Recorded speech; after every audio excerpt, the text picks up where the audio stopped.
Hey, it's Father Roderick, and I just saw Spider Man Far From Home at the movies, and I want to give you my short, spoiler free review and let you know why, in my opinion, this movie deserves a 10 out of 10. It is my all time favorite Spider Man film. I want to see it again, and I want to see it again and again because it is so good. And even compared to all the other Marvel movies, this is definitely in the top three of my favorite movies. And that may not be what everyone thinks, but I'll tell you why this movie connected with me so much. First of all, Peter Parker slash Spider Man. Tom Holland's Spider Man is a high school Spider Man, and he's so relatable. He's funny, quirky, unsure of himself, and definitely channels that youthfulness, but also the insecurities that come during that high school period. And and it is such a flashback to how I felt myself when I was at that age, and of course not being a superhero, but more or less the victim of lots of bullies and insecure about girls and about my future and whatnot. This movie, uh, I think, perfectly captures that spirit. It also is a very funny movie. I was laughing, smiling all the time. It was such a great feel good movie. Um, and it's almost a romantic comedy, especially the first part of the movie. But then it's also one of the most spectacular Spider-Man movies that I've seen so far. The special effects are amazing. Mysterio, that this mysterious superhero that all of a sudden shows up to save the world from the elementals, these water, fire, whatnot, menaces from outer space. A great character as well, and the special effects are fantastic. I've seen it in 2D, but I think this movie would also work really well in 3D. So the combination of very, very funny dialogue, great continuation of the evolution of the characters that we were introduced to in Spider-Man: Homecoming. There is much more. There are these couples of the Spider-Man and MJ, and then you've got Ned, his friend from high school, falls in love with a girl, and then you've got his aunt who also falls in love with, no spoilers here, but with a very familiar person, and it is super funny, and so it's a bit of a kind of a teenage high school comedy. Wish fulfillment type of movie where they go on a tour of the most beautiful places in Europe, and that was the thing that when I saw the trailer made me a little bit nervous. Usually when they go to Europe, these American blockbusters, they show you all the cliches, and it always feels fake. It's like, yeah, it's not really like that. It looks more like the Disney version of Europe. Um, but I was so impressed that they actually went to all these cities. They went to Venice. They went to Prague. They even went to the Netherlands. There's this awesome, awesome scene that had everyone in the theater here laughing. I mean, I'm from Holland. I'm Dutch, and the first scene is so funny and so incredibly Dutch, and so all the actors are locals. Even if you look at the credits, they filmed everything on location with local crews, local cameramen, local extras. And that gives it so much more authenticity, even though, of course, yes, it's going to take place in Venice. So you see beautiful parts of Venice. You see Paris, you see Berlin, you see a very typical Dutch countryside scene.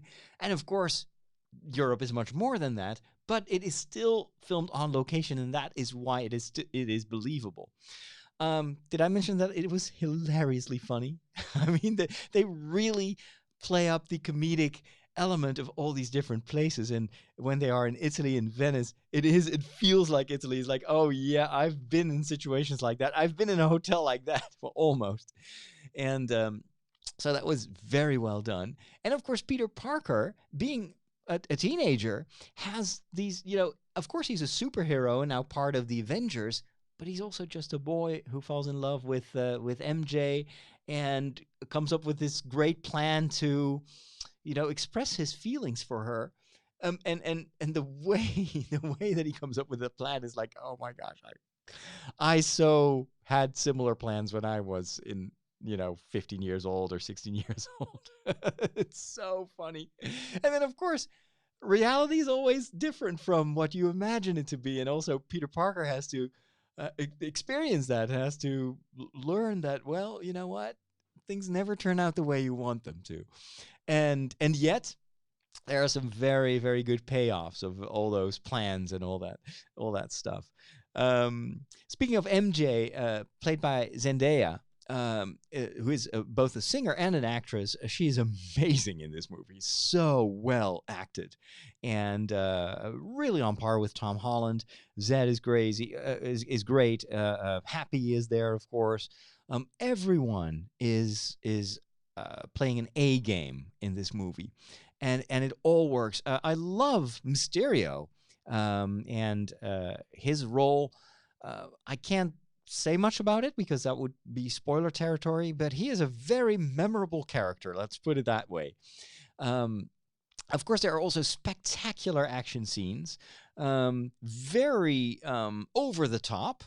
But there is a reason that they are over the top, and that is part of kind of the meta message of this movie. This is also, in a way, not very heavy-handed, but it is a bit of a commentary on our media world and on the things that we like to see. We like to see superheroes performing like superheroes, and every movie has to top the other one. And so this movie completely goes in overdrive, but there is a reason for that.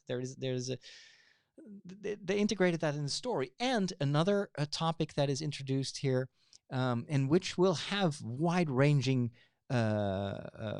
consequences for Peter, for Spider-Man, is the whole concept of fake news and how easy it is to create deep fakes and to let people believe that someone is what is projected, whereas the truth can be very, very different. And to my knowledge, it's the first time that they explicitly make that a theme in the overall story of in the Marvel universe. Now, this is kind of an in-between movie between the third phase of Marvel, which of course ended with the spectacular Endgame.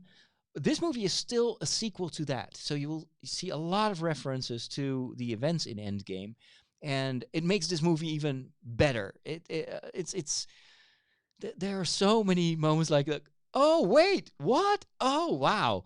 And I had that constantly, even during the end credits. There are two end credit scenes, one halfway through the credits and one at the end. Both are very, very important and worth your while. And they also point forward to what's the next phase is going to be.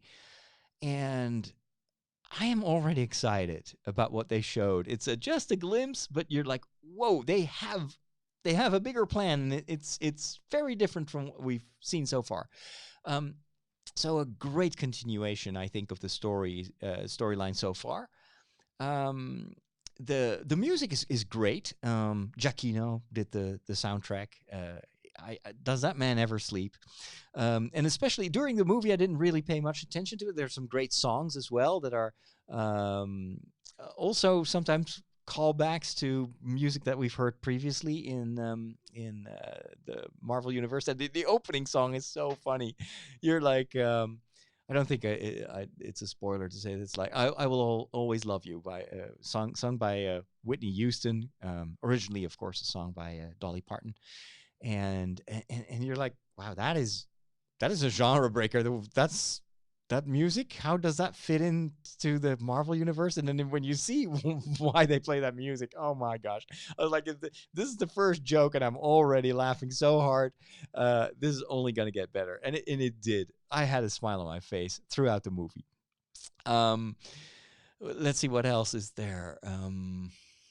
Gosh, the acting is great. Special effects are great. I loved the implications of the story for the characters. After this movie, the story of Spider-Man will go into a different direction, and there are a lot of consequences of this movie that Spider-Man and Peter Parker will have to deal with, which I think is great. I love it when a movie also points forward, and it gives us a very gratifying conclusion, but it also opens up a whole new adventure and a whole new phase, I think, in definitely in Spider-Man's life.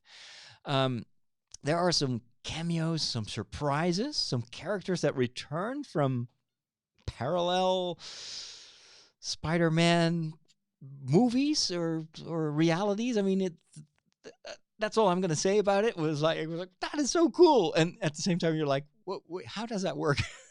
But anyway, um, visually, yeah. So about the travels through Europe, um, it really pays off that they went to those places, and there are some amazing scenes. That's why it's such a perfect summer movie, because you feel like you've been on a trip through Europe, because you actually were.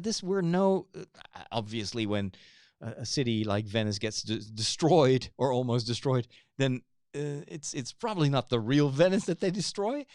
But there are so many moments in this movie where you're actually there, and you can tell that it was filmed not a green screen. That's not a digital recreation like they do so often, but it's real. There are also some very trippy special effects, which probably would work even better in 3D. So I saw it in 2D, which reminded me a lot. I think the movie that comes close in terms of trippiness is Doctor Strange, and there are some scenes in this movie that are similar, but also extremely well choreographed. There's not a single moment that you're like, well, what's happening? I can't follow it anymore, which was a little bit the case with Doctor Strange and some of the other movies where there's so much action. But the choreography in this movie was really, really good. Um, yeah, I'm just going to stop here because I just keep going in talking in superlatives. For me was the most perfect superhero movie that I've seen.